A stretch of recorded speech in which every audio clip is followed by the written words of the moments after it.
Bem, os irmãos que me encontravam viajando muito, é que no primeiro semestre a gente viajou pouco, né? Mas antes de tudo, paz seja com o teu coração. Tenha um dia abençoado em nome de Jesus, amém? Nessas muitas viagens aí desse segundo semestre, que ficaram acumuladas, encontrei um querido, não é o Lucas, mas é o médico Amado, né? Sabe aquele médico Amado? E a gente tem uma afinidade muito grande, muito querido nosso. E ele, em algum momento, pediu oração pela esposa. E fomos orar pela esposa dele numa dessas cidades aí que viajamos. E depois a gente começou a conversar, ele começou a falar das impressões que ele tinha sobre as enfermidades da esposa. Ele é um médico conceituado, um cara bem inteirado do que ele faz, né? Mas ele estava falando das impressões que ele tem sobre as doenças da esposa. Agora, por que impressões, né? Por que o médico tem impressão, não tem um diagnóstico? Porque tem coisa que a pessoa sofre e de verdade não tem um diagnóstico claro. Não tem, especialmente quando são enfermidades que a ciência chama de psicossomáticas, né? São as enfermidades psicossomáticas, que são aquelas enfermidades que brotam no corpo, mas sua origem está na alma, na psique. Então, tem muita, a lista é grande. Eu não sei se você já teve a curiosidade de ler, de estudar, de ver. Eu batendo papo ali com esse amado médico amado, a gente conversou um pouquinho sobre essa lista gigantesca de enfermidades que brotam da alma ansiosa. Da alma ansiosa, né? Por exemplo, você pode ter problemas gastrointestinais provenientes da tua ansiedade. Você pode ter gastrite nervosa, síndrome do intestino irritável, você pode ter náuseas e vômitos de origem emocional, você pode ter refluxo, que é gastroesofágico, que chamam, né? É uma linguagem toda, que é muito agravada pela ansiedade. Você pode ter uma doença já e a ansiedade agravar o que você já tem. Já parou para pensar nisso já?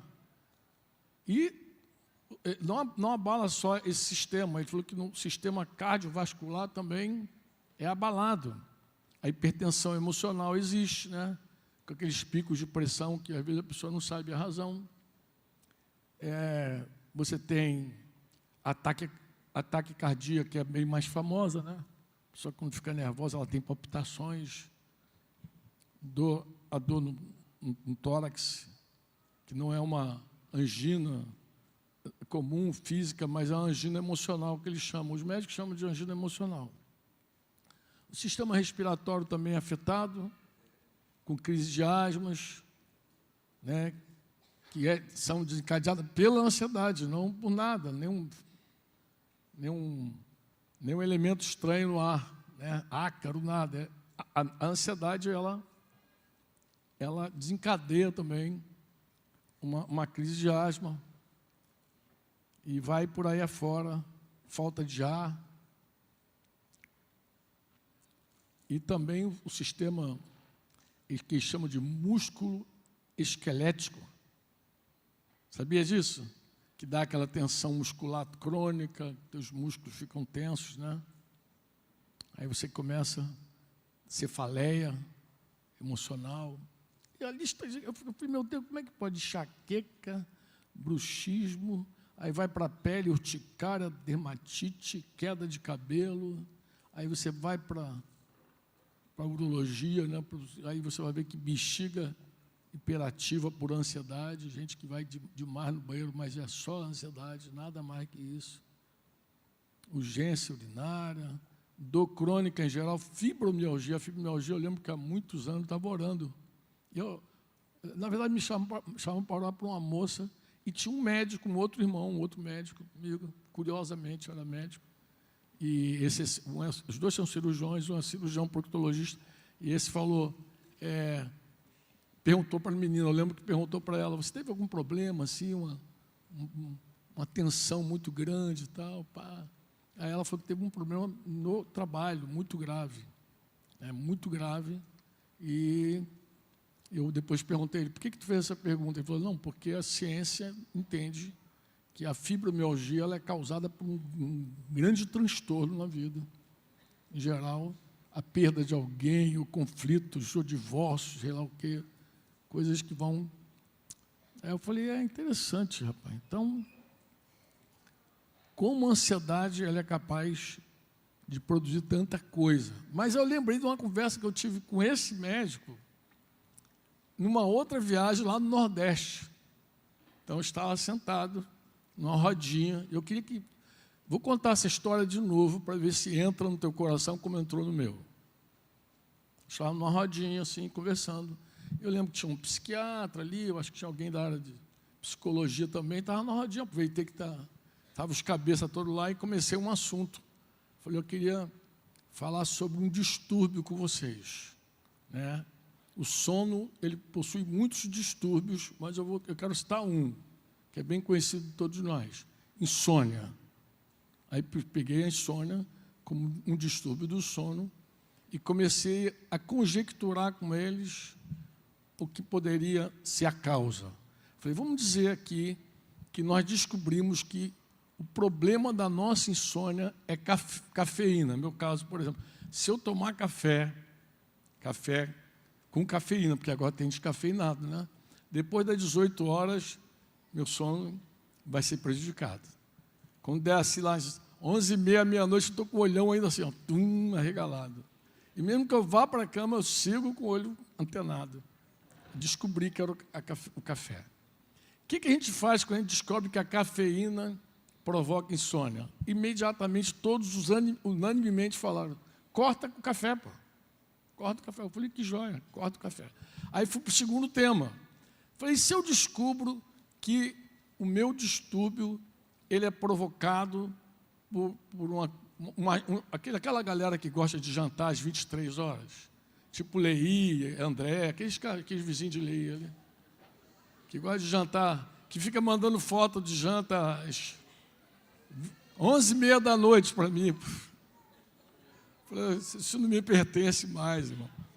Mas vamos dizer que você descobre que a tua insônia é porque você enche o bucho 23h45. O que você faz? E os doutores lá imediatamente falam assim, corta, pô, para com isso, muda a tua dieta. E aí resolve o problema. Eu falei, tá bom. E se o problema for ansiedade? Aí esse médico amado está do meu lado, assim, toma um ansiolítico. Eu queria que entrasse no teu coração, que ele entrou no meu. Eu olhei bem para ele e falei assim, e o que resolve o ansiolítico? Ele vai combater a causa, como tirar o café, como mudar? Falei, o que combate? Ele falou assim, não, de fato, nada. Ele trata do sintoma, coisa e tal. Por que me chocou essa resposta? Eu voltei essa conversa com ele. Falei, sabe por que naquele dia eu fiquei chocado com esse assunto? Porque nós já tratamos a ansiedade como algo natural da vida.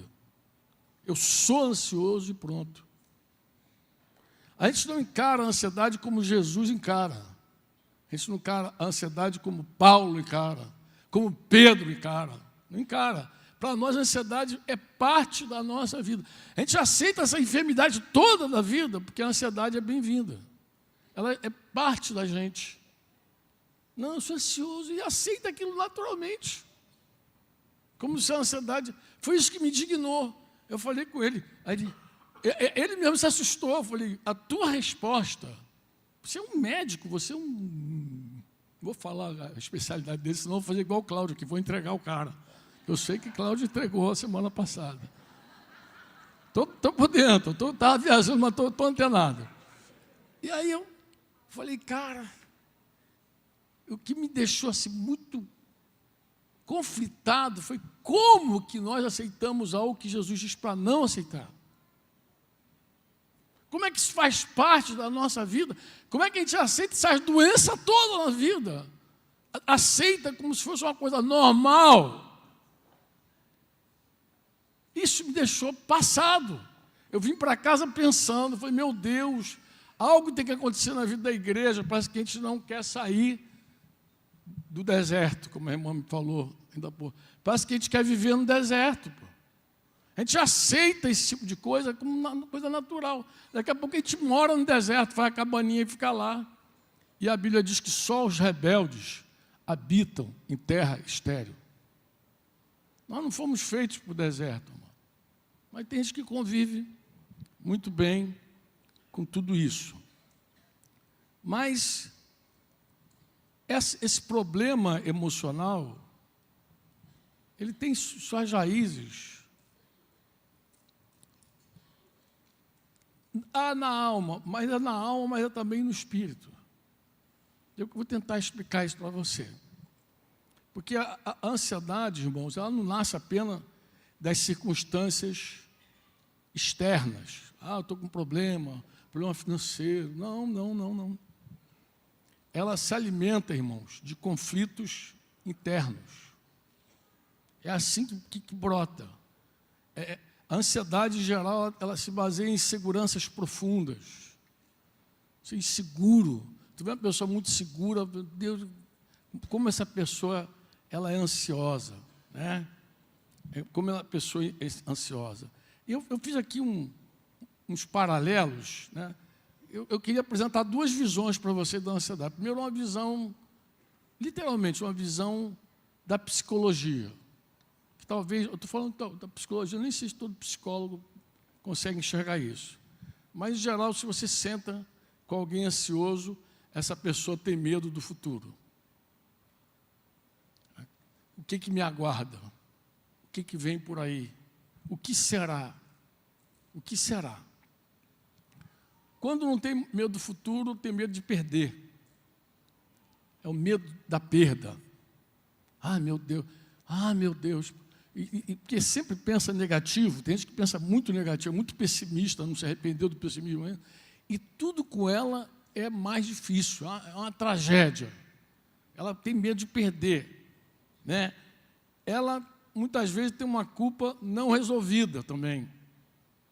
Tem algo não tratado, de fato não foi restaurado, não foi livre, né? E, claro, tem gente que tem aquelas pressões internas, mas que são irreais, nem causa tem. Quando você senta para conversar, mas não tem causa.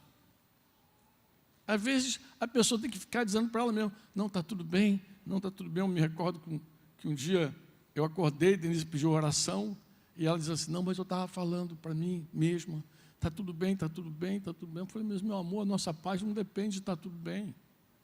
E quando estiver tudo mal, a gente perde a paz? Esse negócio de ficar dando speech para você mesmo, dizendo está tudo bem, está tudo bem. E quando não estiver bem? Como é que fica a tua paz quando as coisas não estão bem? A nossa paz não depende de estar tudo bem. Ela não é como a paz do mundo. Então as pessoas às vezes têm essa... E claro, acho que a pior coisa para o ansioso é a sensação do... Vou usar a palavra melhor, falta de controle. Para o ansioso, a pior coisa que pode acontecer na vida é ele achar, perceber, não achar não, dar conta que não tem controle. Quando ele descobre que não tem controle, fica igual o meu amigo, não vou citar o nome dele, que você já conhece, que estava internado lá no hospital e a gente foi visitar, a esposinha falou, acho que ele teve uma alucinação, porque eu acho que ele queria ver televisão, que ele falou assim, cadê o controle? Cadê o controle? Me dá o controle.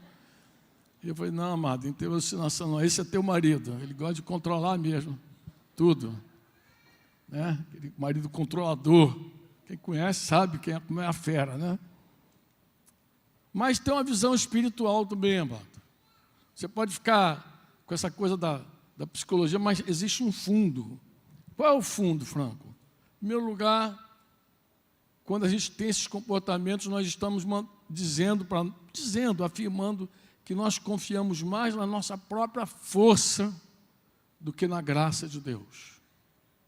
Aí começam os conflitos de fé mesmo, de coração. Tá?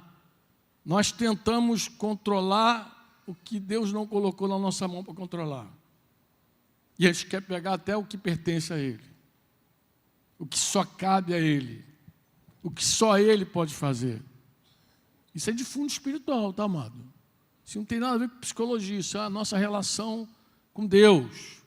Nós esquecemos que Deus é o nosso Pai e que nós somos dEle. Amém? Somos propriedade dEle. Nós esquecemos que Jesus Cristo, aproveitar aqui fazer um merchan dos 50 anos do livro de Jorge Michan, que a gente esquece que Jesus Cristo é o Senhor.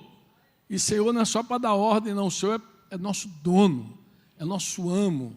Ele diz que cuida da gente, ele diz que não cai um fio de cabelo sem o consentimento do Pai. A gente esquece de tudo isso, a gente vai deixando tudo isso para o lado, né? Nós começamos a desconectar da palavra e começamos a nos conectar com a notícia, com a internet, com o site GPT. Aí começa a pegar informação de tudo que é lado e substitui a palavra de Deus. A gente distancia da palavra. Cláudio estava falando no presbitério da gente, o ano que vem, retomar a leitura da palavra. Se tem uma direção maior sobre o estudo da palavra. A gente precisa voltar mesmo para a palavra.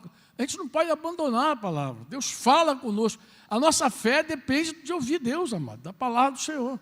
Você diz amém ou não? Amém. E a oração acaba sendo substituída pela preocupação. Você sabe o que é preocupação, né? A palavra preocupado, é você se ocupa antes. O negócio só vai acontecer amanhã. Tu nem sabe se vai estar vivo amanhã, mas vai estar ocupado hoje. E tem gente que se ocupa com amanhã, com depois da manhã, com depois. Tem gente que coloca 10 dias num dia só. E eu queria relembrar a vocês o que a palavra diz. Só relembrar. Só retomar aquilo que a Escritura nos fala. Amém? Por quê, Franco? Porque a ansiedade, ela atinge o nosso coração, atinge a nossa psique e ela atinge o nosso corpo. Ela não é bem-vinda. Ela não deve ser aceita. Não deve ser aceita. Você precisa combater a ansiedade firmemente. Jesus não ignorou essa realidade. Ele ensinou, ele nos deu um caminho claro para a gente viver livres do peso que nos sufoca, nos esgota por dentro. E a palavra apresenta 4 fundamentos para isso. Eu queria bater com você rapidinho mesmo, ver se eu bato rápido. Vamos ver se eu consigo. Essa a mais famosa de todas as lições. Viver um dia de cada vez. Amém? Quando é que a ansiedade ganha força? Ela ganha força quando a gente tenta ver o futuro. Ah, meu Deus, amanhã, o que será amanhã? Mas Jesus falou lá em Mateus 6,34 que basta a cada dia o seu próprio mal. Então você já tem muita carga no dia de hoje, você não precisa da carga do amanhã. Uma outra coisa que eu falo com os irmãos é o seguinte: eu falei, irmãos, para pensar. Nós nos relacionamos com Deus, com o Deus eterno. Não é um Deus eterno, não, é o Deus eterno. O nosso Deus é eterno. Você diz amém ou não? Você diz amém ou não? O Deus eterno, ele não tem passado. Ele não tem presente nem futuro. Ele é eterno. Ele é eterno. Eu tenho passado. Eu tenho futuro. Eu tenho presente. Mas meu Deus não. Quando é que eu me conecto com meu Deus? Eu me conecto com meu Deus agora. Agora a gente está aqui, agora a gente está orando, agora a gente está levantando, agora que a gente orou pelo Judá. Agora. Ontem já foi.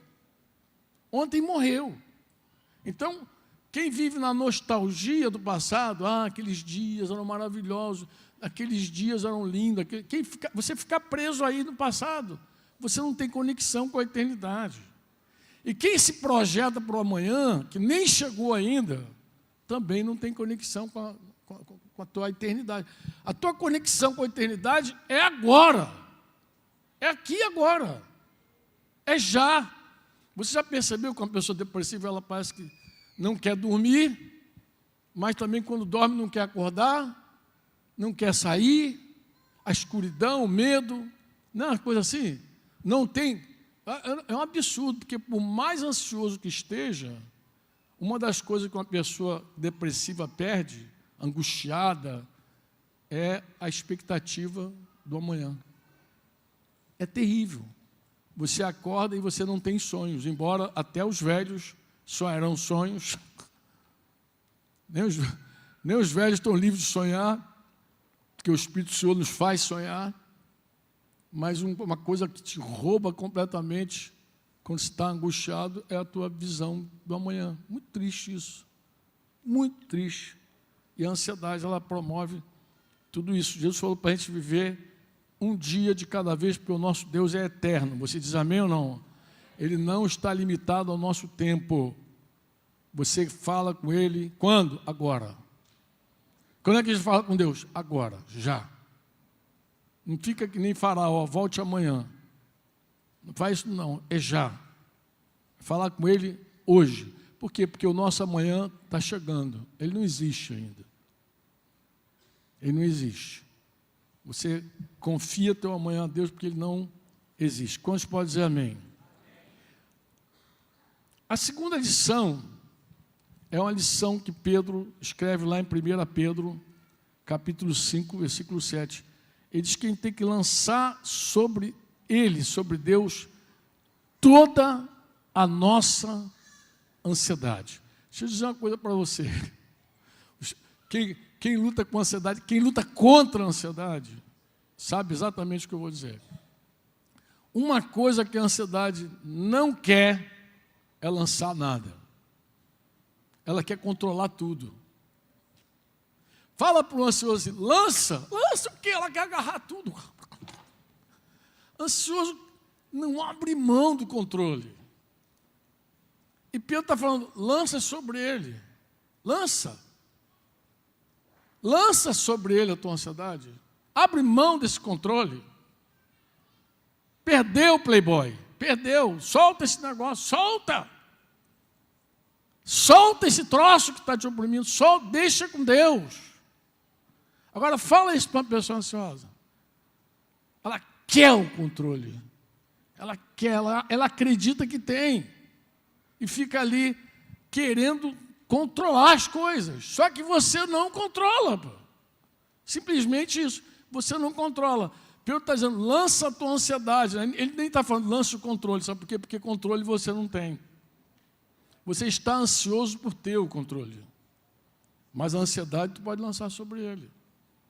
Você pode entregar a ele, literalmente, verdadeiramente, aquilo que está te afligindo. E quando tua alma quiser pegar de novo, você solta aí, solta. Porque infelizmente, quando a gente está vivendo e aceitando viver ansioso, de noite a gente entrega, porque a noite está terminando e a gente já está cansado. Senhor, eu entrego isso em tuas mãos, mas de manhã a gente pega de volta. Ô desgraça. Já acorda, já pega de novo. Parece que você só dá para Deus um tempo para Ele trabalhar à noite quando você está dormindo.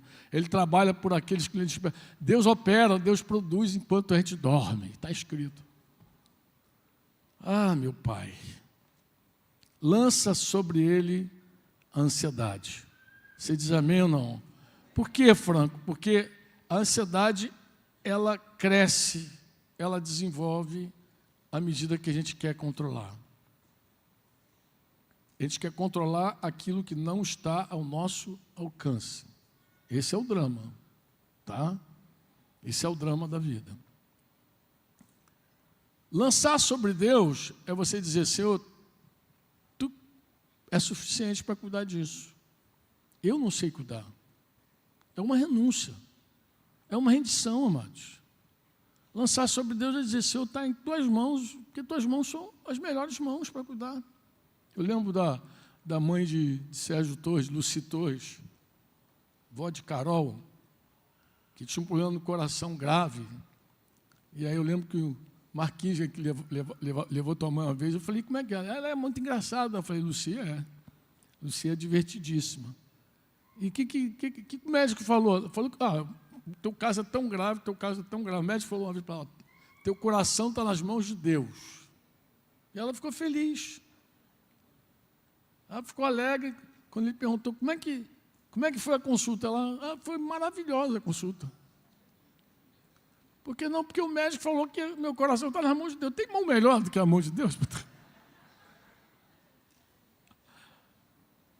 É isso. Lançar sobre Deus e dizer assim, está na mão de Deus, então está na mão de Deus, está.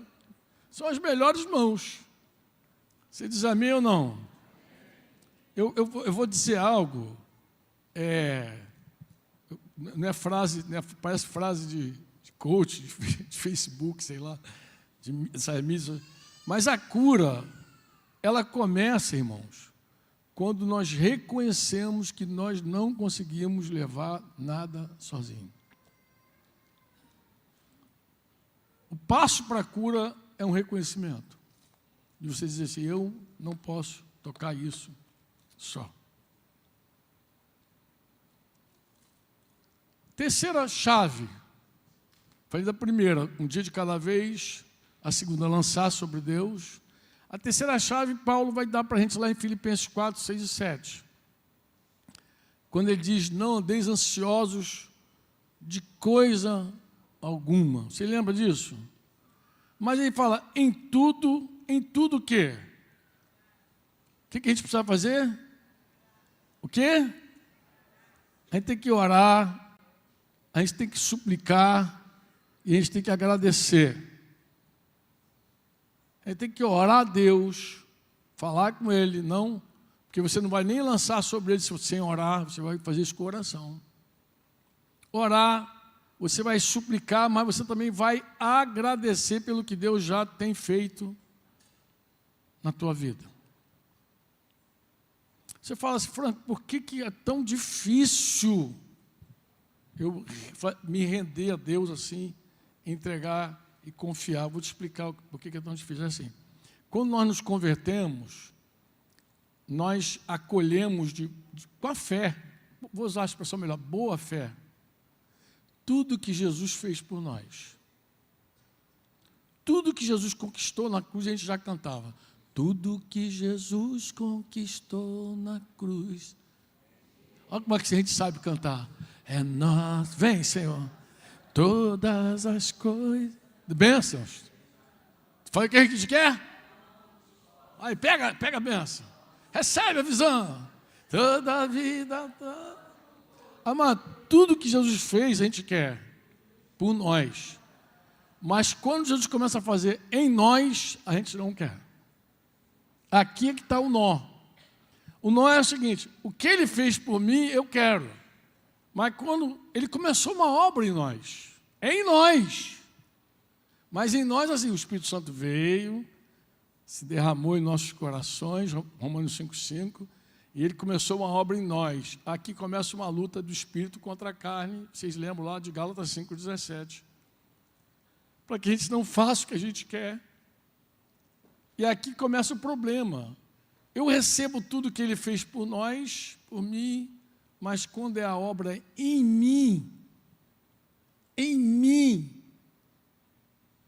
eu não aceito. Não é tão simples assim. Você não sabe o que eu estou sentindo. Tem gente até que diz assim, meus sentimentos estão feridos. Estava lendo um livro sobre ego. Eu achei legal o autor dizer assim, as pessoas dizem assim, meus sentimentos são feridos. Sentimento não fica ferido, diz o autor. De fato, o ego é que fica ferido. O ego é que se fere, sentimento não fere, sentimento continua lá. Mas o ego fica ferido. O nosso problema é quando passa por nós. Aí quando Deus quer operar em nós e até através de nós, aí o nosso filtro é grande. Aí a gente não canta, eu quero, canta. Até as canções de cruz mudaram. Já não se canta mais como antigamente. Me leva para a cruz. Ninguém quer ser levado para a cruz. Não, mas hoje. Que mané cruz, rapaz. A gente está noutra vibe. Mas Paulo diz, não ande ansioso, ore, suplica, agradeça. Amém ou não? Essa oração, ela entrega, a oração entrega, a súplica você aprofunda, a tua gratidão você alinha as coisas. Quando você começa a agradecer a Deus, as coisas começam a ficar alinhadas. Você diz amém ou não? Amém ou não? Franco, e qual é a resposta a essa oração? Ele diz lá. Vamos lá ao versículo seguinte. E a paz de Deus, que excede o quê? Você sabe o que é isso, né? Que excede todo entendimento, sabe? Vou te explicar. Excede todo entendimento é uma paz que você não consegue ensinar a ninguém. Ela não é explicável, porque não cabe na cabeça de nenhum ser humano. E se perguntar, o que você diz? Cara, eu estou em paz. Mas como é que é isso? Não sei, pô. É paz, pô. Apesar de tudo que eu estou vivendo, eu tenho paz. Quem é que explica um negócio desse? Ninguém explica. Quer dizer, você tenta, né?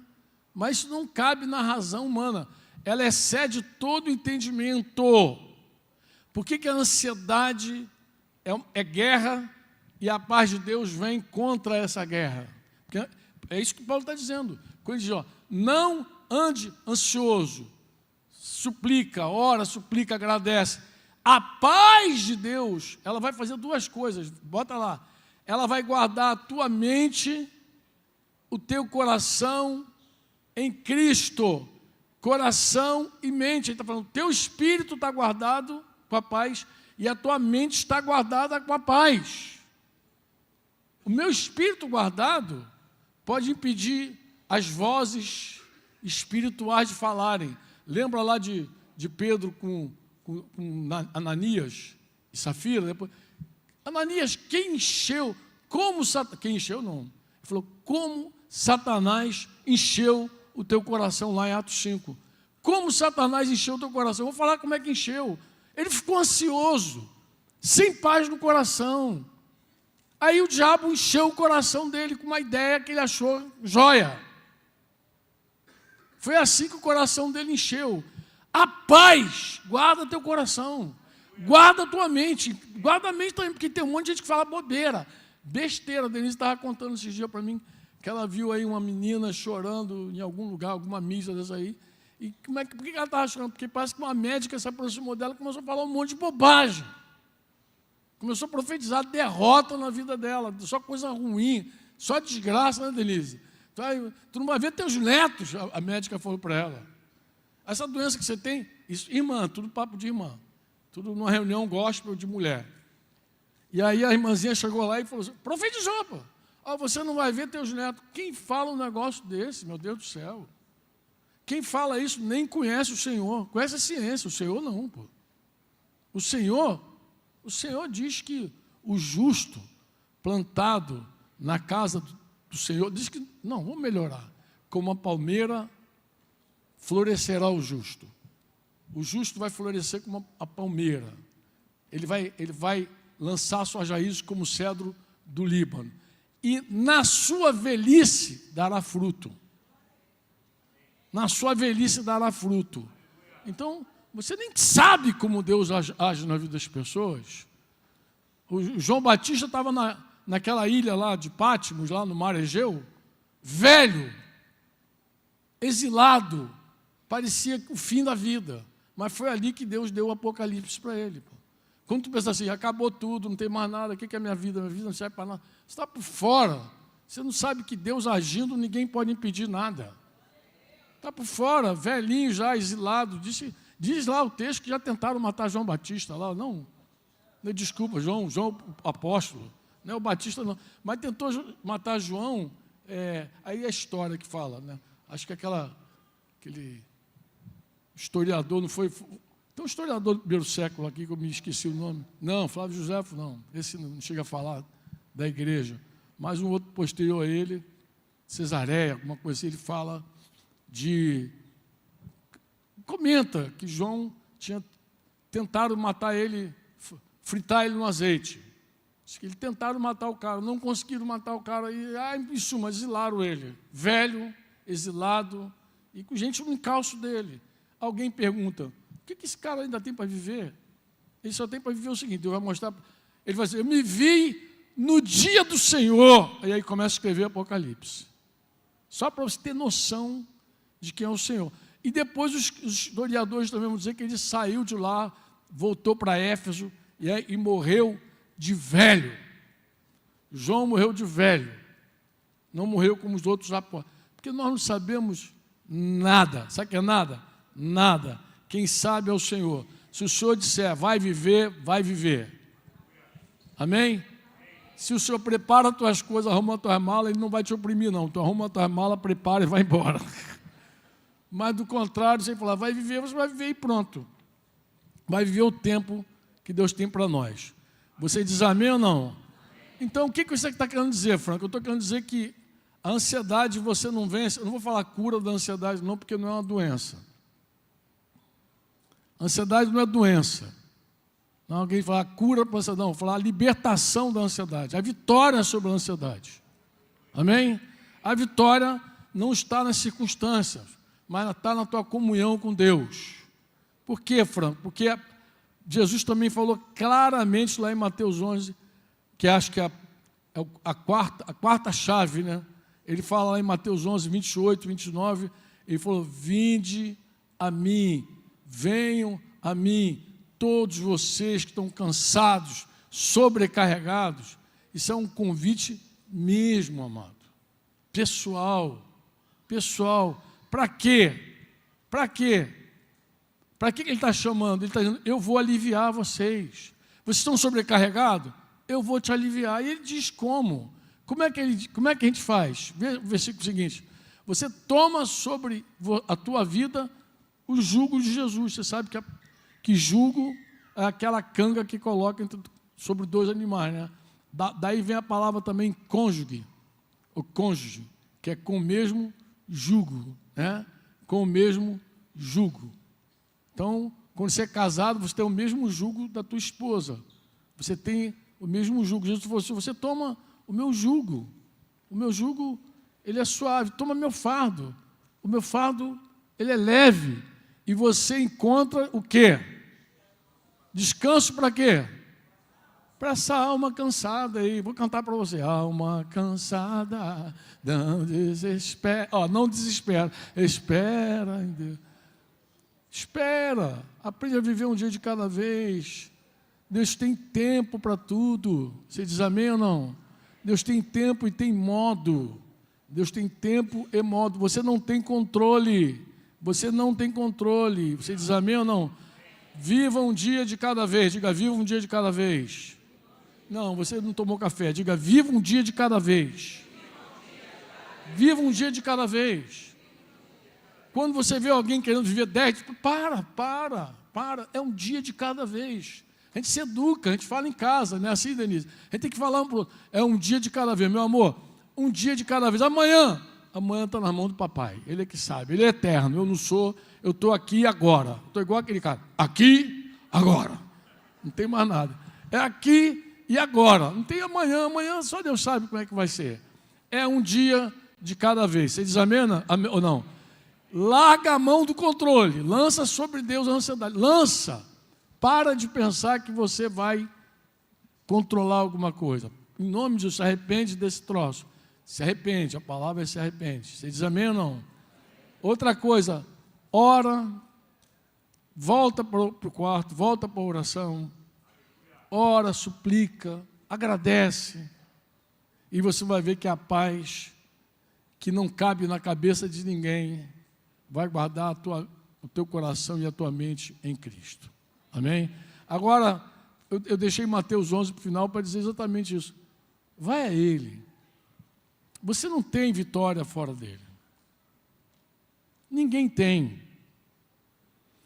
A presença no deserto é uma rejeição, não, é uma resistência a se entregar a Deus plenamente. Plenamente. Entra no teu quarto, disse Jesus, fecha a porta, tira o WhatsApp, tira tudo da tua vida, fecha a porta, não deixa nenhuma informação de fora te invadir, fica sozinho com Ele mesmo, só com Ele mesmo. E ali, sozinho com Ele, rasga o teu coração, reafirma com Ele que você quer o jugo dEle, o fardo dEle. O que isso significa, Franco? Significa o seguinte, que você não vai pegar o que não é teu. Significa que Ele é mais forte, Ele vai te conduzir. Amém? Ele significa isso, que essa vitória não depende de você. Ele é o mais forte desse jugo, Ele é o Todo-Poderoso. Jesus falou assim, eu venci, você tem bom ânimo, eu venci, pô. Eu estou agarrado naquele que venceu. Por causa daquele que venceu, eu sou mais que vencedor. Mas por causa daquele que venceu, eu estou agarrado nele. Então eu preciso reafirmar isso para mim mesmo. Eu estou unido a Ti, Senhor. Eu não tenho para quem ir, para quem iremos nós, Senhor? Se só Tu tens a palavra de vida, eu não tenho para quem ir. Eu preciso reafirmar, eu preciso ratificar isso todos os dias da minha vida. Todos os dias dizer, Senhor, eu dependo de Ti, eu sou um dependente Teu. Eu preciso da Tua direção, da Tua sabedoria, do Teu governo. A nossa oração no presbitério parece aquela oração que é a mesma, parece um mantra, mas não é não. Acho que a gente já está convicto que se Jesus não presidir aquele presbitério, a gente está detonado. É Ele que preside, mas Ele não preside só o presbitério, Ele preside a minha vida, a tua vida. Ele preside a tua casa. Ele preside as tuas emoções, se você deixar, se você render, se você confiar. Eu termino dizendo assim, no meio de tudo isso que eu falei, eu já vi Deus fazer alguns milagres. Milagre, vi uma vez em Salvador, uma pessoa muito angustiada, um síndrome de pânico, alguma coisa assim. Só um minutinho.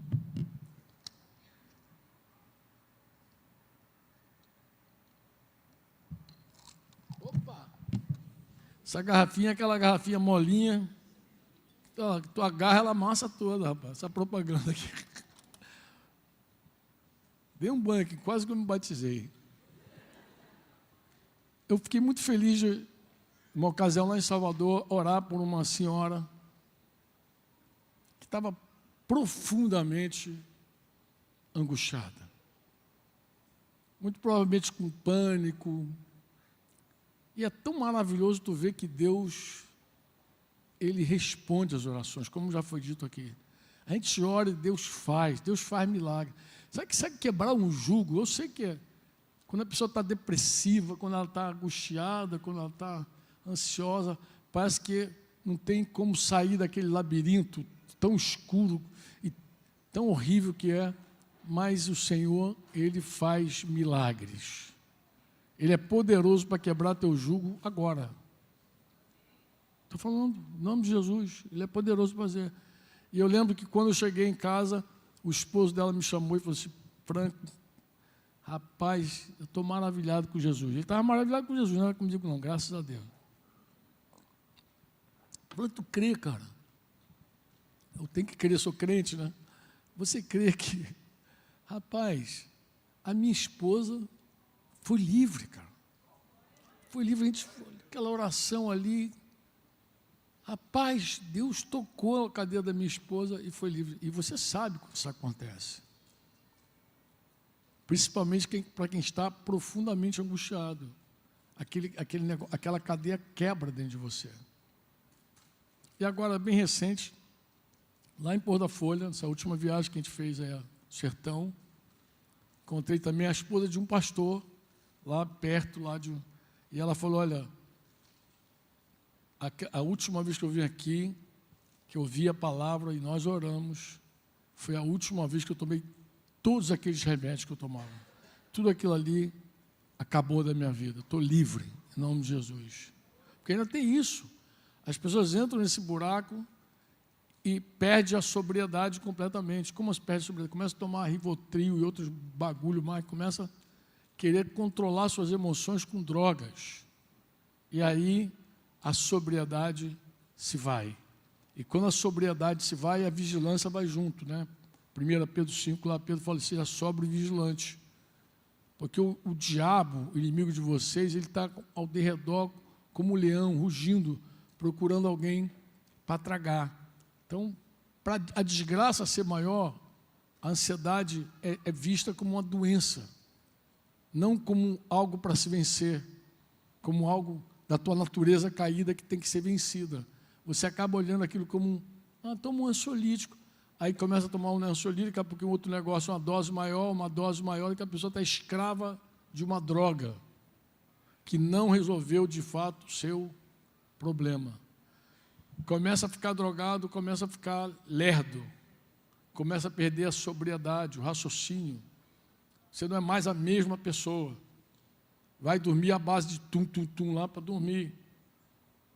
Em paz me deito, logo pego no sono, porque só tu me fazes repousar em segurança.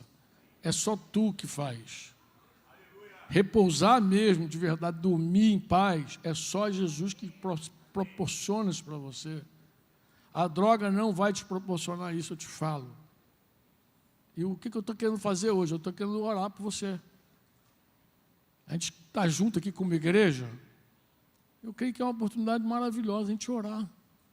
Orar, não sei se tem óleo, ungir a tua vida, chamar o Senhor sobre a tua vida.